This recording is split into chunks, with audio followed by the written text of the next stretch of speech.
പൊതുവിപണിയിലെ ക്രമക്കേടുകൾ നിയന്ത്രിക്കുന്നതിനായി ജില്ലയിൽ വിവിധ വകുപ്പുകളുടെ സംയുക്ത പരിശോധന നടത്തുമെന്ന് ജില്ലാ കളക്ടർ വി വിഘ്നേശ്വരി. തൊടുപുഴയിലെ വിവിധ വ്യാപാര സ്ഥാപനങ്ങളിൽ പരിശോധന നടത്തിയ ശേഷം സംസാരിക്കുകയായിരുന്നു കളക്ടർ. ഓണത്തിനോടനുബന്ധിച്ച് തൊടുപുഴയിലെ വിവിധ വ്യാപാര സ്ഥാപനങ്ങളിൽ ജില്ലാ കളക്ടർ വി വിഘ്നേശ്വരിയുടെ നേതൃത്വത്തിൽ പരിശോധന നടത്തി. പൊതുവിപണിയിലെ ക്രമക്കേടുകൾ നിയന്ത്രിക്കുന്നതിനായി ജില്ലയിൽ വിവിധ വകുപ്പുകളുടെ സംയുക്ത പരിശോധന നടത്തുമെന്ന് പരിശോധനാ ശേഷം കളക്ടർ പറഞ്ഞു. ഇവരൊക്കെ നല്ല രീതിയിൽ ബിസിനസ് ചെയ്യുന്ന ആൾക്കാരാണ്, ലക്ഷങ്ങളുള്ള ബിസിനസ് ചെയ്യുന്നത്. ഇവരിങ്ങനെ ചെയ്യുന്നത് നമ്മൾ പാവങ്ങളെ പറ്റിക്കുന്നത് പോലെയാണ്. നമ്മൾ ഡയറക്ഷൻസ് കൊടുത്തിട്ടുണ്ട്, ചിലർ അറിയാതെ ചെയ്തിട്ടുണ്ടെന്നുള്ള വിശ്വാസത്തിൽ നമ്മൾ ഡയറക്ഷൻസ് കൊടുത്തിട്ടുണ്ട്. കുറച്ച് ആക്ഷൻസും എടുക്കും. പക്ഷേ ഇനി ഇത് കൺട്രിയുടെ ഒരു എഫേർട്ടായിരിക്കും.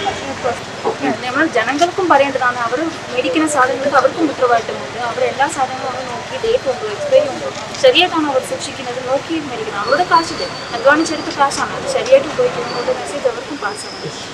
പരിശോധന ശേഷം 6 സ്ഥാപനങ്ങൾക്ക് ഭക്ഷ്യസുരക്ഷാ വകുപ്പ് പിഴ ചുമത്തുന്നതടക്കമുള്ള നിയമ നടപടികൾക്കായി നോട്ടീസ് നൽകി.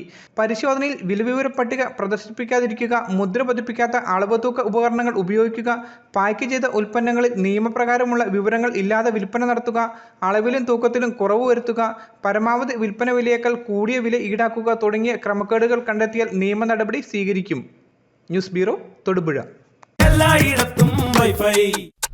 എല്ലാത്തും ഇന്റർനെറ്റായ നാട് മുഴുവൻ ഡിജിറ്റൽ.